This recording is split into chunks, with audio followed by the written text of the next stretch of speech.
제가 지금 발제해드릴 내용은 어찌 보면 이제 답을 우리가 모두가 다 잘 알고 있는 내용인데, 그래서 이제 신학적으로 특별히 이제 종교개혁자들의 신학 속에서 신학적 근거를 제시하는 그 정도의 에, 내용을 담고 있습니다.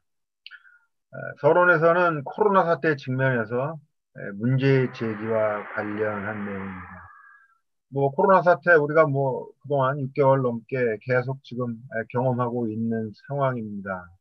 그동안 그 경과를 이렇게 보면서 기억이 났던 그 몇 가지 사건들이 있죠. 하나는 신천지 관련해서 대규모 확진자가 나왔던 경우가 있었고, 아직도 뭐 법적인 그 처리가 지금 진행되고 있는 것으로 알고 있습니다. 그러다가 인천에서는 또 그 소규모 교회 목사님들이 부흥에 참석해서 집단으로 또 감염되는 사태가 발생되기도 했습니다. 근데 그 집회가 소위 이제 신유의 집회로 알려져서 여러 가지 그 참 생각이 많게 만들기도 했습니다. 그러다가 엊그제죠. 아까도 그 발제하신 박사님 이 얘기 잠깐 있었습니다만은 한 목사님이 계속 그동안 그 대면 예배를 고집해 왔는데 그 교회에서 지금 오늘 제가 잠깐 점심시간에 봤더니 거기서 토탈 한 200명 가까이 100한 7, 80명 정도 지금 확진자가 이틀 새에 지금 나오고 있는 상황이고, 그분 같은 경우는 뭐 전혀 굴하지 않고 그러고 있는 것 같습니다. 그런 그 경과들이 있고요. 그러면서 이 코로나 사태처럼 전 세계적인 이 고난에 대해서 여러 가지 소위 이제 신학적인 해석들이 분분합니다. 무신론적 입장에서는 봐라, 이 종교는 완전히 그 의미 없이 무용한 것이다. 지난 양세기 양대전을 통해서 이미 드러났던 것처럼 신의 존재와 기독교 신앙은 허구다. 이런 주장은 뭐 인터넷 들어가셔서 한번 검색만 해보시면은 도처에서 발견될 수 있는 입장들입니다. 반면에 이제 기독교 내에서는 사실 하나님과 이 코로나 사태 직접적 연관성에 대해서 조심스러운 모습을 보입니다. 제가 소속된 그 예장통합의 기관지인 그 한국기독공보를 들어가 보면 제가 그동안의 코로나 사태 이후에 거기서 올라온 기사와 사설 여러 가지가 설교들을 다 검색을 해봤는데 그 단 한 군데에서도 하나님과 코로나 사태에 대한 직접적인 연관성을 언급했던 기록은 단 한 군데서 제가 발견하지 못했습니다. 다만 그 6월 달에 총회장이 총회에서 이제 주관하는 그 코로나 관련 토론회에서 이렇게 이제 인사말을 했던 것이 있습니다. 코로나19는 목회 생태계를 완전히 바꾸어 놓았다. 목회자들도 어찌할 바를 모르고 답답해하는 상황에서 교회가 어떤 준비를 해야 할지 모색하기 위해서 이번에 토론회를 준비했다. 이번 토론회를 통해서 이 시대 한국교회를 향하신 하나님의 뜻을 분별하는 계기가 되기를 바란다. 이런 인사말이 기독공부에 실렸습니다.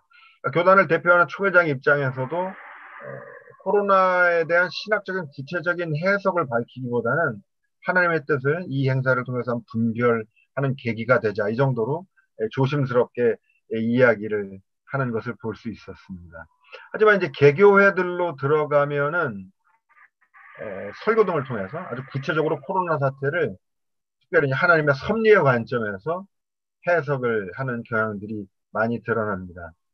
가령 그 일부 보수 성향의 개신교 목사님들의 경우에는 잘 아시지만 코로나 사태와 관련해서 기독교를 박해하는 중국을 향한 하나님의 심판으로 해석하고, 이게 이제 조금 더 확대되면서 공산주의에 대한 비판, 그러면서 이제 현 정권에 대한 비판까지도 연결하고 있는 경향을 볼 수 있습니다. 반면에 이제 이를 비판하는 비교적 이제 온건한 목사님들 같은 경우는 코로나 사태를 그간의 양적 성장에만 몰두해왔던 한국 교회를 향한 하나님의 새로운 인도하심으로 완곡하게 해석하는 입장을 취하기도 합니다. 하지만 이렇게 신학적인 해석의 다양성에도 불구하고 이런 다양성들이 보여주는 것이 뭐냐면 결국 바로 여기 우리의 고민이 있다라는 사실을 반증을 하고 있는 것입니다. 그리고 또 그 신문에 나온 언론을 통한 이야기들 중에 하나는 이 코로나 사태로 인해서 사회 전체가 이 비대면이라든가 사회적 거리두기 이런 부분을 이제 소위 이제 뉴노멀로 인식을 하는데 한국 교회는 이런 변화에 대단히 둔감하고 기존의 방식을 고수하려 한다라고 하는 지적이 나오고 있습니다. 한국 기독교 목회자 협의회라는 곳에서 설문조사를 했는데요. 일단 그 주일 예배를 온라인 예배로 전환한 교회는 개신교의 한 60% 정도가 되는 것으로 나오고요. 하지만 현장 예배를 고수한 교회도 거의 10% 정도. 그 다음에 현장 예배와 온라인 예배를 병행한 교회는 한 15% 정도로 그렇게 집계가 되고 있습니다. 그런데 이제 그렇게 예배를 드리면서 교인들의 반응을 설문조사를 했는데 현장 예배보다 비대면 온라인 예배가 만족스럽지 못하다는 응답이 전체 응답자의 54% 정도. 그러니까 절반 넘게가 온라인 예배를 만족스럽지 못하게 느끼고 있는 것으로 드러났습니다. 현장 예배와 비슷했다라는 응답은 한 37% 정도.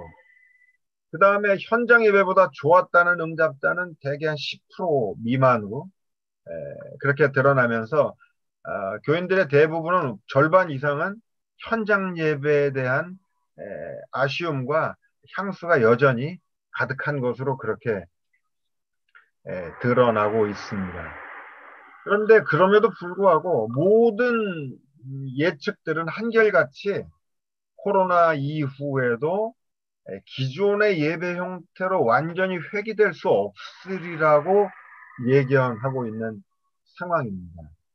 바이러스가 완전히 사라진다라는 예측도 힘들지만 그것이 끊임없이 변이를 하고 또 새로운 형태의 바이러스가 등장할 거라는 예측들이 많아지면서 이번 일을 겪으면서 이제 면역력이 약한 질환자나 노약자들이 대면 예배에 상당히 이제 부담을 가질 수밖에 없고요.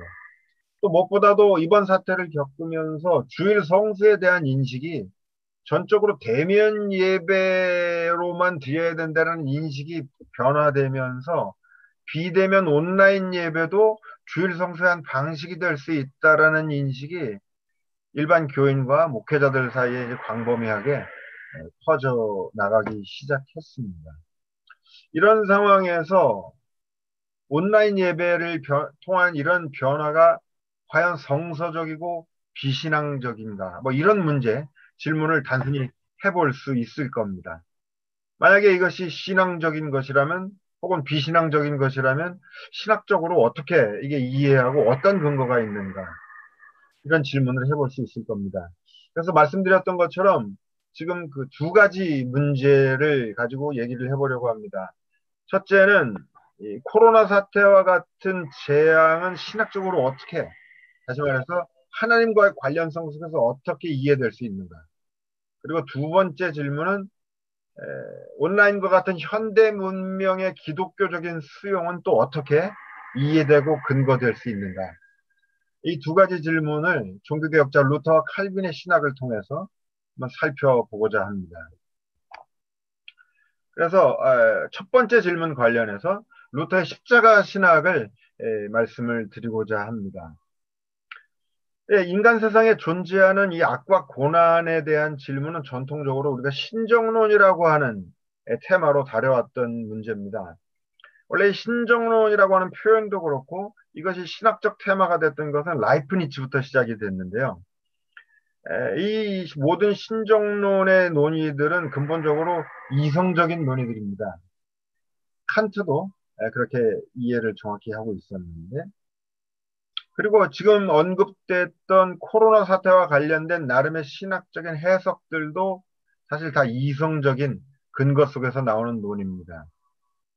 왜냐하면 코로나 사태와 관련해서 무신론적인 입장을 취하던 혹은 하나님의 섭리의 관점에서 긍정 혹은 부정적인 관점으로 해석을 하던 이 모든 이해들 속에는 예외 없이 이성의 소위 한계 개념, 다시 말해서 이성이 우리 생각할 수 있는 최대치의 개념을 하나님께 소위 투영시킨 그런 이성의 한계 개념들이 전제가 되어 있습니다.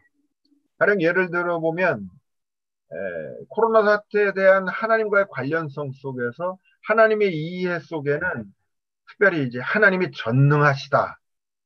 전능한 하나님이 계신데 어떻게 우리에게 이런 재앙이 올 수 있는가라는 하나님의 전능함에 대한 표상이 전제되어 있습니다. 이 전능하신 하나님이라는 개념은 창세기 17장 1절에서 처음으로 등장을 하고 35장 11절에도 등장을 합니다.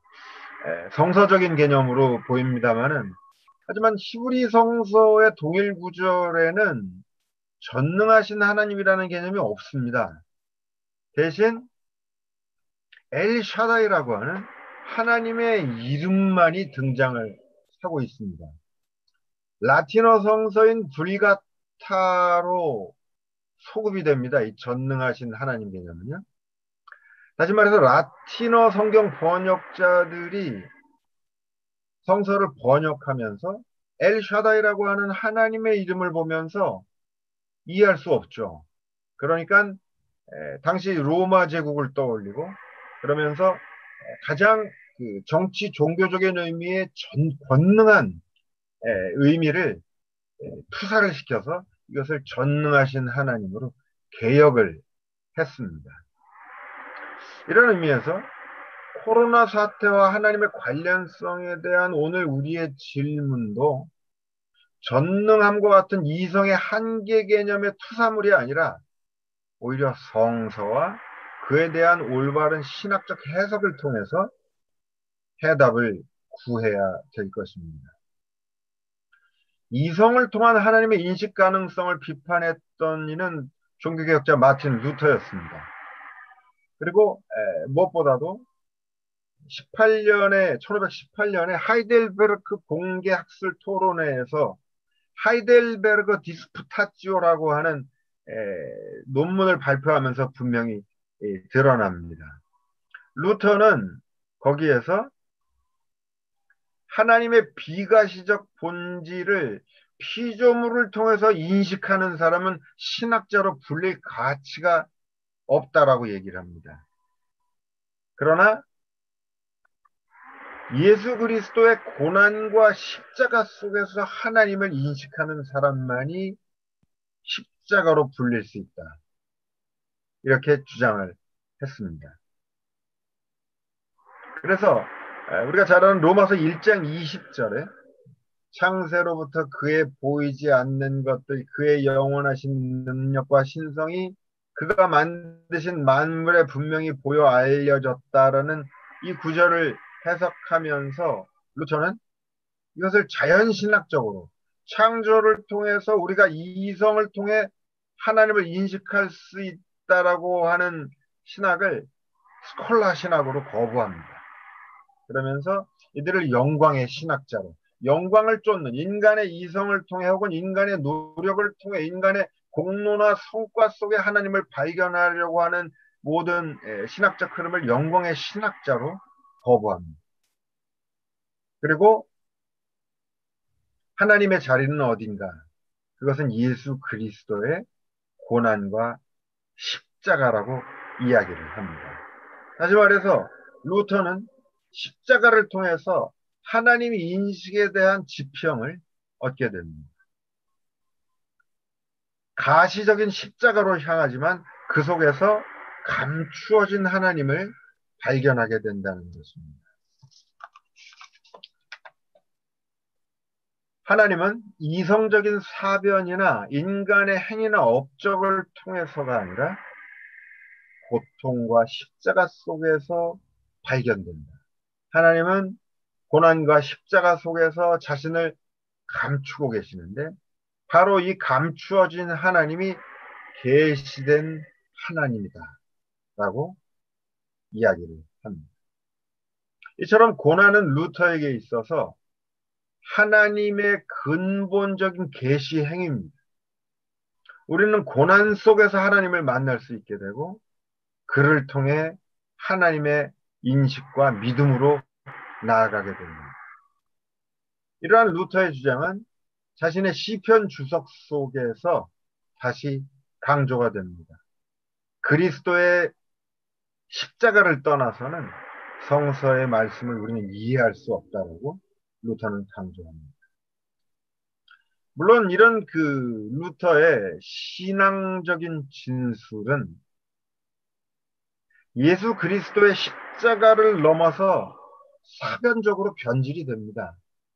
특별히 루터 스스로가 자신의 가장 사랑하는 책으로 고백했던 노예 의지에 대하여 데 제르보 아비트리오라고 하는 책에서 루터는 이 감추어진 하나님을 더 이상 고통받던 예수 그리스도와 동일시하지 않고 오히려 이제 유기된 자들, 그 다음에 불가해한 세계사의 사건들을 설명하기 위한 소위 형이상학적인 근거로서 감추어진 하나님을 제시합니다.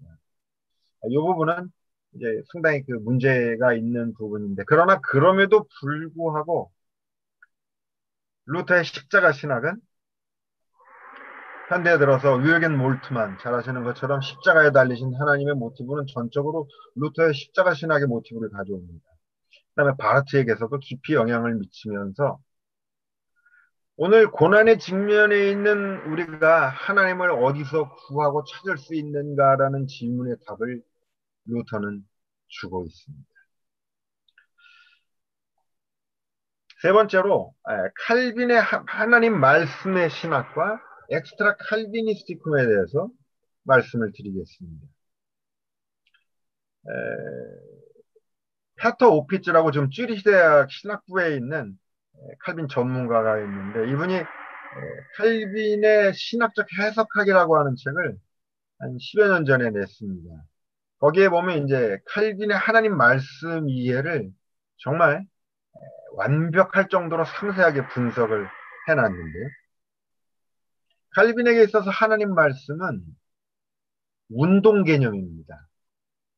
그래서 언제나 단수로 사용이 되고요. 칼빈은 하나님 말씀이라는 표현 대신에 이 운동성을 나타내는 독트리나라고 하는 개념을 선호했습니다.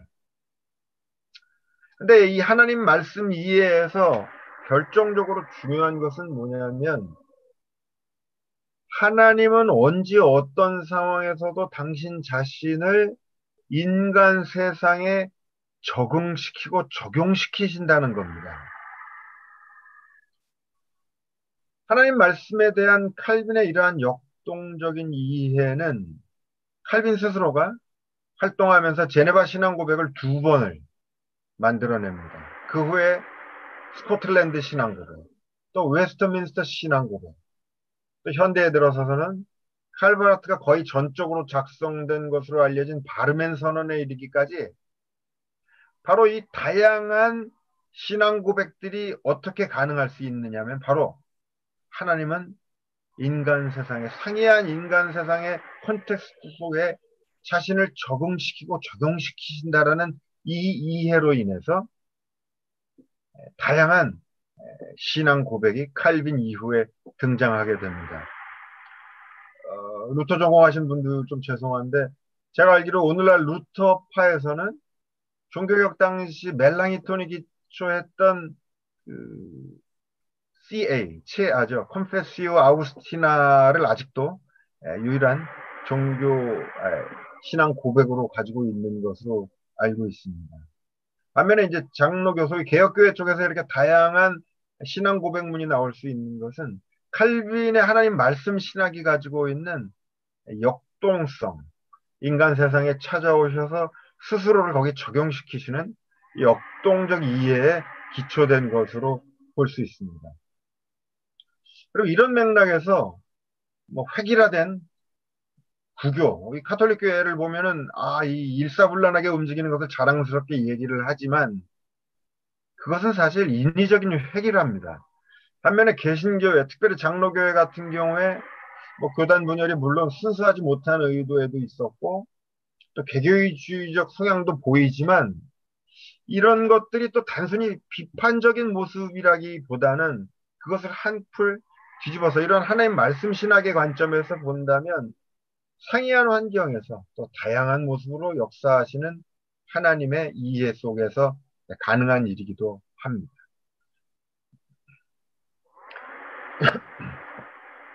또 현대 문명에 대한 기독교적 수용이라고 하는 아까 두 번째 주제와 관련해서 칼빈 신학에서 눈에 띄는 것은 엑스트라 칼비니스티쿰이라는 겁니다. 이 기독교 강요에서 칼빈이 이렇게 얘기를 합니다. 하나님의 아들인 로고스가 하늘로부터 내려왔고 그렇지만 하늘을 떠나지 않았다. 지상을 거닐면서 나사렛 예수와 함께 십자가에 달렸다. 그러나 로고스는 여전히 이 세상을 가득 메우고 있다. 이런 그 칼빈의 이해를 루터 쪽에서는 소위 이제 피니툼 non capax infinity라 그래서 유한자는 무한자를 다 담을 수 없다. 이렇게 이해를 했는데 사실 그런 것은 아니고요. 여기에는 이제 칼빈의 종말론적 이해가 전제되고 있습니다. 소위 이제 칼바르트에게 오면은 동일한 선상에서 하나님을 자유 속에서 사랑하시는 분으로 정의를 하죠. 여기에도 바르트의 종말론적인 이해가 깊이 전제가 되어 있습니다만 쉽게 얘기하면 그 칼빈이 자신의 기독론을 얘기할 때 이렇게 얘기합니다. 성육신 사건은 하나님과 인간의 하나됨임에도 불구하고 신성과 인성의 존재적 혼합이 아니고 또 인성이 신성에 존재적으로 내포되는 것도 아니다. 이렇게 칼빈이 주장을 하는 겁니다. 나아가서 칼빈은 이 엑스트라 칼비니스티쿰을 통해서 교회 밖 세상 속 하나님의 활동에 대한 새로운 인식 가능성을 열었습니다. 말씀의 성육신에 대한 신앙은 로고스가 나사렛 예수의 육에 단순히 갇히지 않게 되면서 역사의 지평으로 확장됩니다. 다시 말해서 이스라엘의 구약의 역사 속에서도 이제 로고스는 활동했던 것으로 이해되고 이제 그를 넘어서 창조의 보편적 지평 속에서도 로고스는 활동하는 것으로 이해됩니다. 그러나 이것이 자연신학의 길을 의미하는 것은 아닙니다. 물론 칼빈이 기독교 강의 서론에서 키케로라든가 버질과 같이 자연신학자들을 언급을 합니다. 그 다음에 생내적인 종교성, 인간의 생내적 종교성도 언급을 하지만은 바로 뒤이어서 하나님 말씀을 강조하면서 이 모든 자연신학적 가능성을 완전히 가설로 다시 뒤집어 엎습니다. 왜 그렇게 했는가? 일카 베어너라고 하는 그 신학자는 이게 이제 칼빈의 독자를 끌어들이는 하나의 스킬로 더 정확하게 얘기하면 아까 말씀드렸던 것처럼 하나님 말씀이 인간 세상의 컨텍스트에 적응하는 것처럼 칼빈 역시도 독자의 컨텍스트에 스스로를 적용시키는 노력으로 그렇게 이해를 했습니다. 결국 칼빈은 복음과 선교가 닿지 않는 곳에서 그리스도의 계시와 무관하게 하나님의 능력이 자신을 드러낸다라고 강조를 합니다. 그러나 그것은 나사렛 예수에게서 계시된 로고스이고 그렇기에 예수 그리스도의 계시와 무조건적으로 연결되어 있다. 이렇게 결론을 내립니다. 쉽게 얘기하면 세상의 모든 피조물들은 오직 복음의 설교를 통해서 자신의 어리석음을 자신의 경솔함을 십자가에 복종시키는 이들에게만 세상의 피조물들이 자신의 신학적 비밀을 드러낸다. 그리스도에 대한 믿음 안에서 세상을 향한 섭리를 발견할 수 있게 된다. 이게 칼빈의 결론입니다. 결론적으로 말씀을 드리면 예수 그리스도를 향한 믿음 안에서 하나님의 은혜를 고백하며 살아가는 기독교인들은 우리를 향한 하나님의 심판을 말할 수 없습니다. 이미 바르트가 자신의 예정론에서 강조하고 있는 것처럼 심판은 하나님의 아들 예수 그리스도에게 내려진 채 하나님 스스로가 지셨습니다. 그리스도의 은혜 안에 있는 자들은 심판을 말할 수 없습니다. 코로나와 같은 전 인류적 재앙도 인간의 죄로 인한 것이고 죄의 싹슨 사망이라는 로마서의 말씀은 하나님의 심판의 이야기가 아니라 죄의 결과로 사망이 왔을 뿐이다라는 얘기를 하는 겁니다. 코로나 같은 재앙의 직면에서 우리는 하나님에 대해서 무엇을 말할 수 있는가? 하나님은 광야에서 이집트 노예들과 함께 동고동락하고 그들을 인도해 내셨고 나사렛 예수의 죽음의 십자가에까지 동행하며 그를 살려내신 분입니다. 그처럼 오늘도 하나님은 우리의 고난에 함께 계시고 우리로 하여금 이 고난을 극복하도록 인도하십니다. 그러나 그렇다고 해서 하나님의 전능함이 포기되는 것도 아닙니다. 이미 칼바르트는 그리스도의 고난 속에서 하나님의 전능함이 오히려 입증된 것으로 이해하고 있습니다. 하나님은 무한히 자유로운 사랑을 통해서 그리스도 안에 피조물을 위해 기꺼이 고난받으신다는 점에서 오히려 전능하시기 때문입니다. 나아가 그는 다양한 역사적 상황에 맞게 자신을 적응시키며 역사하십니다. 사무엘서 8장에 보면 사사직분의 세습을 통해서 사무엘 가문이 부패됩니다. 그리고 변화하는 고대근동의 정세 속에서 백성들이 이스라엘의 생존을 위해서 강력한 왕정의 중앙집권 체제를 요구합니다. 그런 상황 속에서 하나님은 왕정을 허락하십니다. 그 상황에서 변화를 거부했더니는 놀랍게도 하나님이 아니라 오히려 사무엘이었다는 사실을 우리는 주목해야 합니다. 또한 그의 역사는 교회 안에만 국한되는 것이 아니라 그를 넘어서 온 세상으로 향해 있습니다. 그렇기에 교회는 현대 문명을 단순히 세속적인 것으로 경원시할 것이 아니라 신앙 안에서 과감히 이용해도 되고 이용해야 합니다. 신앙의 순수성은 과거의 모습을 지키려는 보수적인 태도와는 상관이 없습니다. 오히려 변화를 거부하는 우리의 게으름 때문일 수 있습니다. 코로나 사태에 직면한 오늘 하나님은 그로 인해 고통받는 모든 이들 그리고 그를 극복하기 위해 애쓰고 땀 흘리는 모든 이들과 함께 계십니다. 그리고 그리스도의 부활을 통해서 이 모두 또한 극복될 것임을 약속해 주십니다. 그리고 변화된 상황 속에서 교회는 현대 문명을 이용해서 선제적으로 대응하고 어떤 상황에서도 하나님께서 우리와 함께 하시며 역사하심을 드러내야 합니다. 이것이 바로 코로나 팬데믹에 직면한 오늘 우리에게 종교개혁자들이 건네는 지혜입니다. 이상입니다.